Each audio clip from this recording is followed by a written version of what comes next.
Teachers, have you ever felt overwhelmed by all the behaviors in your classroom? Now, that's a trick question because every teacher out there has felt like this at one point or another. And those behaviors, do they seem like they're getting worse every year? If so, then you're in the right place because this episode of Elevating Early Childhood is all about how to improve behavior in the classroom without any rewards, trinkets, or fancy systems. Would you be surprised to hear that 70% of all preschool teachers who applied to my Teaching Trailblazers mentorship program last week said they felt overwhelmed by behaviors in the classroom? Now, I wasn't surprised at all because, as we say in Texas, this isn't my first rodeo. As a veteran teacher of 20 plus years, I've had my own fair share of overwhelming behaviors in the classroom. I still remember the name of the chair thrower I had in my classroom one year. And then there's the little guy who liked to climb everything. In fact, he liked to climb so much, he climbed on top of my filing cabinet, where he then proceeded to throw his shoes towards the ceiling tiles because he knew that they would fall on the heads of his classmates. Then he would laugh uncontrollably. Now, I could go on, but just about every teacher out there has stories just like this. And sadly, they've become the norm these days. And these issues I'm talking about, they're not just relegated to certain geographic areas. They occur across all socioeconomic levels nationwide. Listen, we could sit here for hours and talk about why we think student behaviors are worse now than ever before. And we could point fingers and blame each other until the cows come home, but that wouldn't do anything to solve the problem either. The whole blame game cycle is completely exhausting and pointless.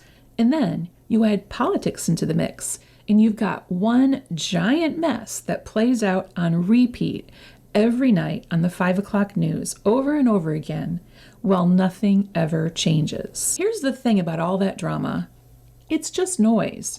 In fact, it's so noisy that it's distracting us from the real solutions that are staring us right in the face. Did I just say solutions? Yep, you heard me right. I absolutely did. Now, don't get me wrong. I'm not talking about a magic pill that will cure all that ails you.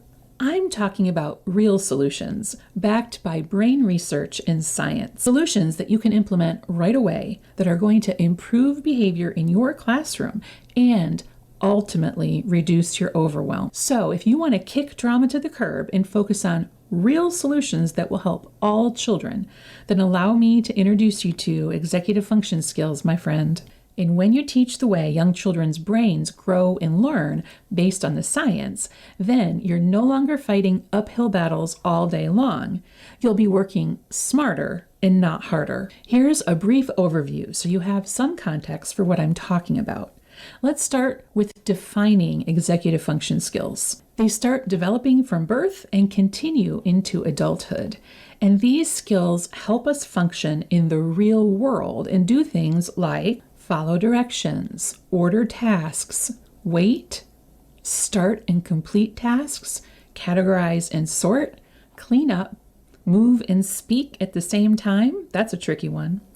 Make decisions, take turns, problem solve, transition, identify our own emotions, identify the emotions of others, pay attention, control our own emotions, and get along well with others. This list includes the most important concepts we work on in our preschool classrooms, right? Each of the skills I listed falls under the umbrella of a specific executive function skill. The bottom line is that if we align our teaching practice with these skills, the result will be much healthier and happier children who will learn more because their needs are being met in the classroom. And when you make executive function skills a priority, your frustration levels and those of your students will be reduced. Listen, anyone can tell you what these skills are and why they're important, but what practically nobody out there is doing is telling you how you can do it in practical ways that will actually work in the preschool classroom. So that's why I chose executive function skills as the topic for this year's Soar to Success Summit. Each of the 18 sessions are jam-packed with aha, eye-opening moments to help you better understand how young children's brains learn and grow, and how to align your instruction with the brain science. and do it all while still meeting the standard. Tell me if you've ever encountered any of the following scenarios in your own classroom. Wiggly kids who just can't sit still. Kids who do anything but pay attention during circle time. A class that's always loud and talking over you. Children who struggle with transitions. Kids who just can't seem to take turns or even follow the simplest directions. Kids who struggle with cleaning up. Kids who wander during centers or they just dump and run instead of engaging with the activities. Kids who need help managing their big emotions. If any of that sounds familiar to you, then you don't want to miss the Soar to Success Summit this summer.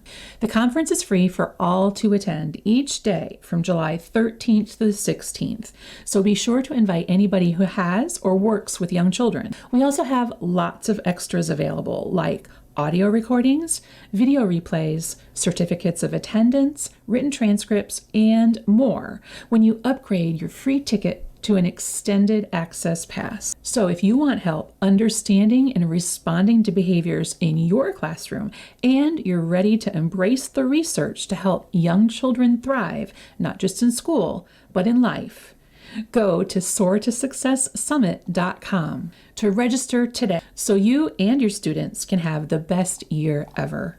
I'll see you there July 13th to the 16th. Until next time, I'm Vanessa Levin. Onward and upward.